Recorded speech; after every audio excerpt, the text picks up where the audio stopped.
Today we're going to be talking about the characteristics of living things.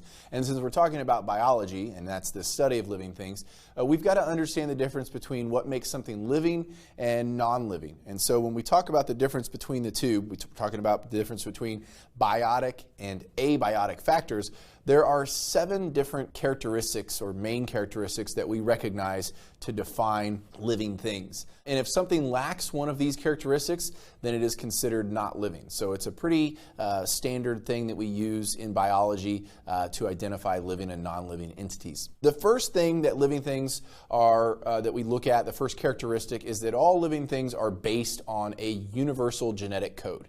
So all organisms store information that they need to live, grow, and reproduce in a genetic code which is written in DNA. So if something doesn't have DNA, that's a pretty good indication that it's not alive. But if something does have DNA, okay, but it doesn't have all these other characteristics, then we know that it is not living. So we'll take a look at some of those once we reach that point. Another characteristic we look at or look for is that all living things grow and develop. They develop from egg that divides and differentiates to do different jobs and develop into different parts of an organism. And that's not the case with all organisms, but we want to see some type of growth, some type of development, right? Some organisms go through both. Some organisms just simply grow.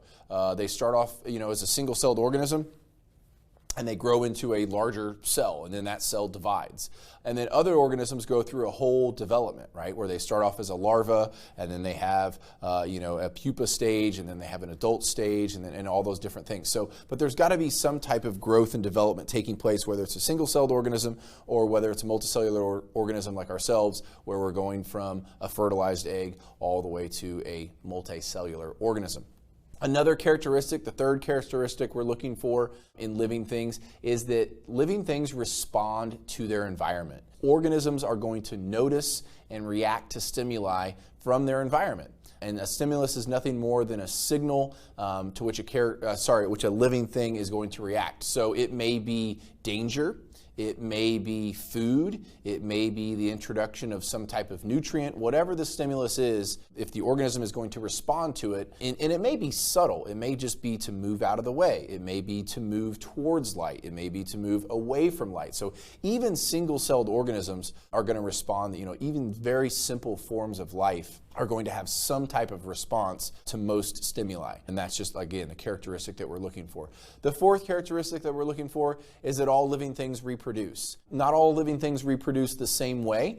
Especially when you're talking about your single-celled organisms, a lot of them are going to undergo what is called asexual reproduction, where one cell is simply going to become 2. It's a very simple form of reproduction, and it gives you a clone. But when you're talking about bacteria, which can produce millions of copies of itself in a very short amount of time, you're not really necessarily looking for variation. Most organisms, however, though, choose to reproduce sexually, and that means we're going to be taking genetic information from 2 different parents and producing an offspring that is different from both parents. The reason that so many organisms strive to reproduce sexually is because of that genetic variation that you get.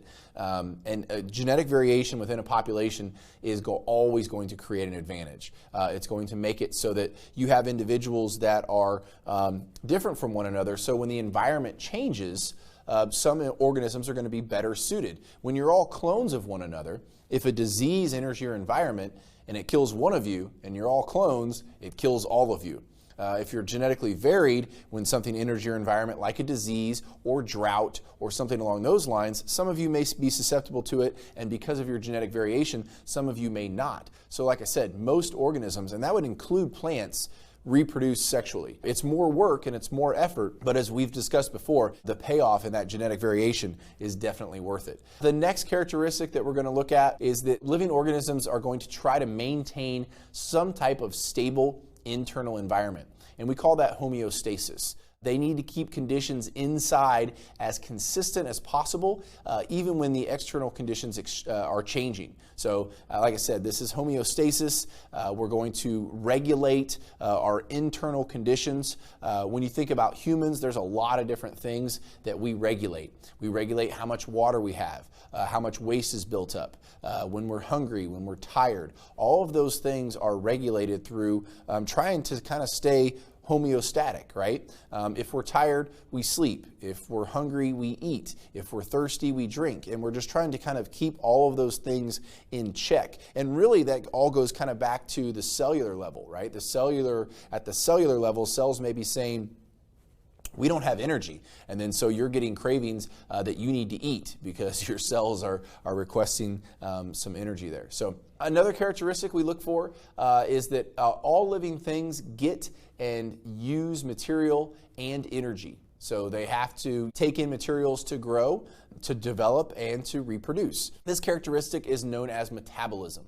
That is the chemical processes that occur within a living organism in order to maintain life. So you've got to eat to grow, right? You can't just take nothing and become bigger because of it, right? I always use the example of, we are all much larger than we were when we were infants. And that is because of growth and reproduction. Our cells didn't get any bigger. We don't have adult-sized cells now. They're the same size that we were when we were infants. We just have a whole lot more of them. But you can't just make something from nothing. You can't just have more cells without having more material. So we eat, and as we eat, we grow and we develop, and those cells divide, and we have to feed those cells.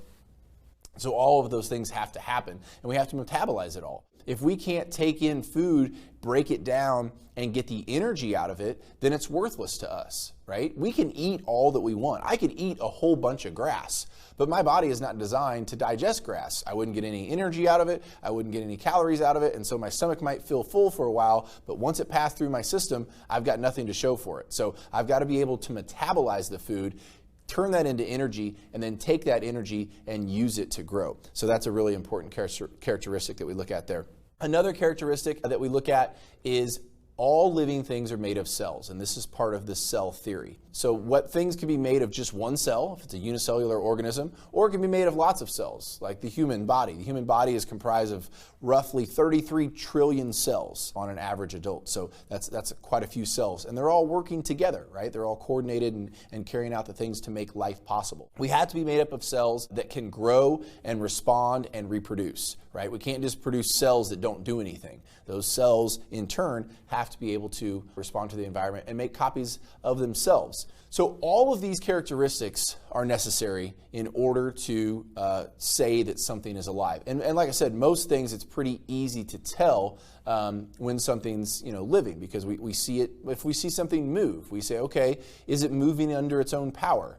And then we start to investigate, and we look for all these different types of things. So there's some things out there that kind of mimic or that we would assume are alive, but they don't meet these characteristics. And one of the things that we keep coming back to are viruses. Viruses are unique. Viruses are very, very small. Like I said, they mimic a lot of what we do, but they are incapable of reproducing on their own. And that's what kind of nullifies their existence as a living organism. Viruses, in order to reproduce, what they have to do is they have to find a healthy cell, and they're essentially going to hijack that cell. They're going to take over the machinery of the cell, reprogram it, and turn that cell into a virus factory. Once that factory is set up, whatever it used to do, it doesn't matter. It's now just producing viruses. So that cell is going to produce viruses until it can't produce anymore. It's used all the resources inside that cell. The cell will rupture and burst, and then the viruses will go out. And so, like I said, a lot of times we look at viruses and we think they're alive, because they're like, well, they have DNA and they can infect a person, and they're a whole lot like bacteria. They're very small. But that inability to reproduce on their own is what disqualifies them as living things. Also, we don't treat viruses with antibiotics. Antibiotic means anti-life. A virus is not living, so trying to treat it with an antibiotic isn't going to work. You can't kill something that's not alive. So again, a lot of characteristics there that we look at for when we're talking about living things. And most of the things, that we're very familiar with, we don't have to put them through that whole test. It's pretty obvious early on if we identify something and we're looking at it and we're seeing it move, as a cell. We're looking at it moving under a microscope. But we're going to put it through that test, and we're going to look at all those things to ensure that it is in fact alive, and it's not just some type of virus or some type of organism, well, it wouldn't be an organism, but some type of entity that doesn't meet those qualifications. So again, lots of different characteristics of life, and when we look at the world of biology, there's a lot of different things. There's millions of things that meet these characteristics, which allows us to study them and to hopefully better understand them. I'll see you next time.